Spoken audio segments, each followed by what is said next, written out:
كوكو البنات، ان شاء الله تكونوا بخير وعلى خير. معكم شاف ميمي، واليوم جابت لكم ابان غوسات تاع براوني راح تعتمدوها ديما.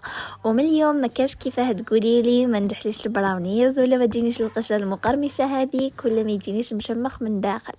تابعي معايا خطوه بخطوه وراح تكتشفي كامل الاسرار تاع البراونيز مع ميمي. ويلا مع بعض نبداو في المقادير وطريقة التحضير. أنا المقادير اللي درتهم لهنا تاع صينية 30 على 40 سنتيم، وراح نخلي لكم في صندوق الوصف شحال تحتاجوا لصينية 20 على 30 سنتيم. لصينية 30 على 40 سنتيم نحتاجوا 8 بيضات، 400 غرام شوكولا سوداء، أنا استعملت لهنا مينا، استعملوا أي شوكولا تكون بنينة، و400 غرام شوكولا بالحليب ثاني نفس لامارك، 300 غرام زبدة، ولازم يا البنات زبدة حيوانية ماشي مارغرين، أنا استعملت ستار. تاجو 200 غرام فارينة، و400 غرام سكر بني، هنا تقدروا تستعملوا السكر الأبيض نورمال. ونحتاجو ثاني جوز هكا مقطع القطع صغيرة ماشي كبيرة بزاف وماشي صغيرة، و60 غرام كاكاو بني يكون نوعية جيدة. نعاود لكم المقادير، نحتاج 8 بيضات، ونحتاج 400 غرام سكر بني، 400 غرام شوكولا بالحليب، 400 غرام شوكولا سوداء، 300 غرام زبدة حيوانية، 200 غرام فارينة، 60 غرام كاكاو بني نوعية جيدة، وكمية من الجوز.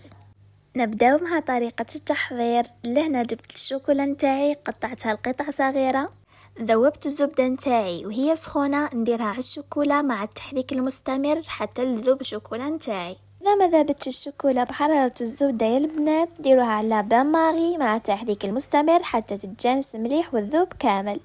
من بعد خلوها تبرد شوية، وفي هذا الوقت نروحوا نوجدوا الخليط تاع البيض والسكر.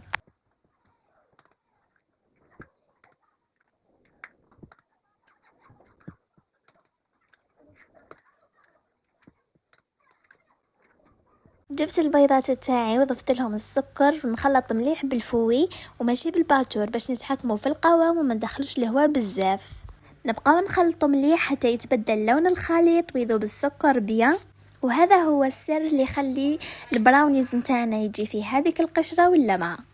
بسك اذا ما ذابش السكر راح يتكرمل لنا في الفور وهو يطيب وهكا راح يتحرق. بعد ما وجدنا الخليط تاع البيض والسكر راح نضيفوا الزبده والشوكولا ونخلطوا مليح.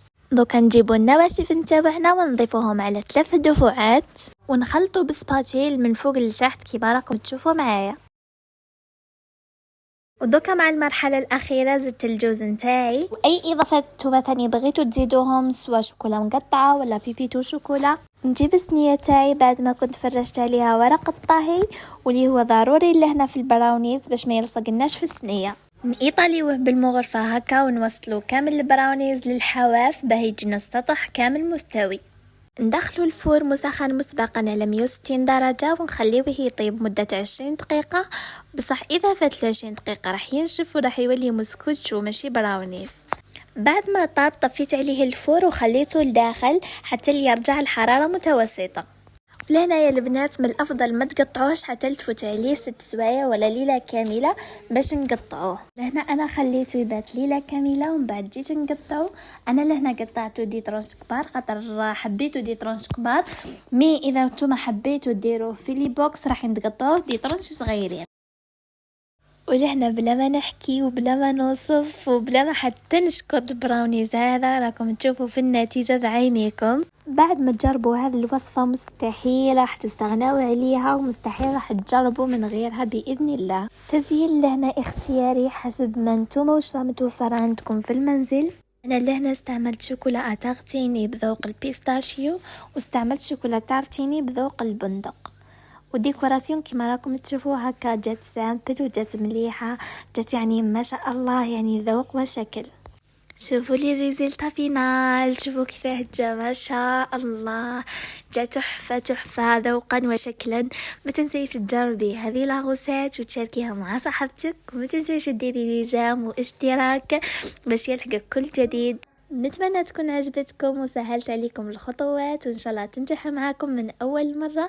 جربوها وقولوا لي كيفاه جاتكم، ونشوفكم في وصفة جديدة قريبا. مع السلامة.